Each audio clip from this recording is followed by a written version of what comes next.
South London کے علاقے سٹاکویل میں ختم نبوت سینٹر لندن کے زیر اہتمام نبی کریم صلی اللہ علیہ وآلہ وسلم کی زندگی، ختم نبوت اور اسوہ حسنہ کے موضوع پر نوجوان نسل کو آگاہی فراہم کرنے کے حوالے سے ایک ورکشاپ کا اہتمام کیا گیا، جس میں نوجوانوں کی کثیر تعداد شریک ہوئی۔ سرپرست اعلیٰ ممتاز مذہبی اسکالر الشیخ مولانا ممتاز الحق نے عقیدہ ختم نبوت پر تفصیل سے روشنی ڈالی۔ مزید تفصیلات لندن سے صغیر بھٹی کی اس رپورٹ میں۔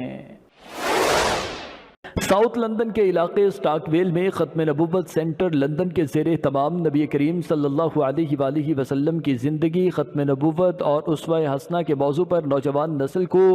آگاہی فراہم کرنے کے حوالے سے ایک ورکشاپ کا اہتمام سینٹر کے چیئرمین طٰہٰ قریشی کی جانب سے کیا گیا، جس میں نوجوانوں کی کثیر تعداد شریک ہوئے۔ سیمینار کا مقصد نوجوانوں میں اس بات کی آگاہی فراہم کرنا تھا کہ اللہ عز و جل نے حضور نبی کریم صلی اللہ علیہ وآلہ وسلم کو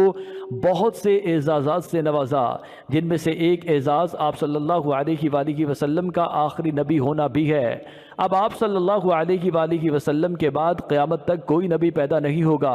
اسی پر ہر مسلمان کا ایمان ہے۔ ورکشاپ سے خطاب کرتے ہوئے ختم نبوت سینٹر لندن کے سرپرست اعلیٰ برطانیہ کے نامور مذہبی اسکالر مولانا الشیخ ممتاز الحق نے نوجوانوں کو ختم نبوت کے بارے آگاہ کیا اور بتایا کہ اسلام محبت اور بھائی چارے کا مذہب ہے۔ نبی کریم صلی اللہ علیہ وآلہ وسلم نے بتایا وہی راستہ اپنا کر ہم ایک سچے اور پکے مسلمان بن سکتے ہیں۔ عقیدہ ختم نبوت ہمارے ایمان کی بنیاد ہے۔ کسی بھی شخص اور گروہ کو اس کی اجازت نہیں دی جا سکتی کہ مسلمانوں کے اس مسلمہ عقیدے میں کوئی تبدیلی کریں۔ انہوں نے نوجوانوں پر زور دیا کہ ختم نبوت کے عقیدے کو خود بھی سمجھیں اور اس کی تبلیغ میں اپنا بھرپور کردار ادا کریں۔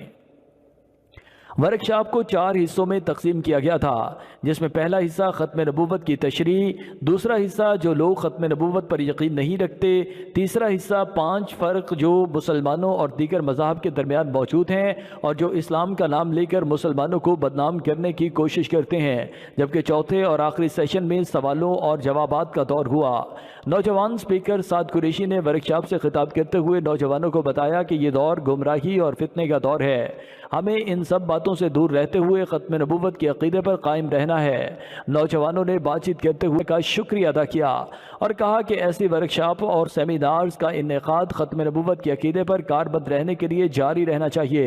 اور ان کا دائرہ برطانیہ کے دیگر شہروں میں بڑھانے پر بھی زور دیا۔ ورکشاپ کے آخر میں امت مسلمہ کے اتحاد و اتفاق اور یکجہتی کے لیے خصوصی دعا اور لنگر بھی تقسیم کیا گیا۔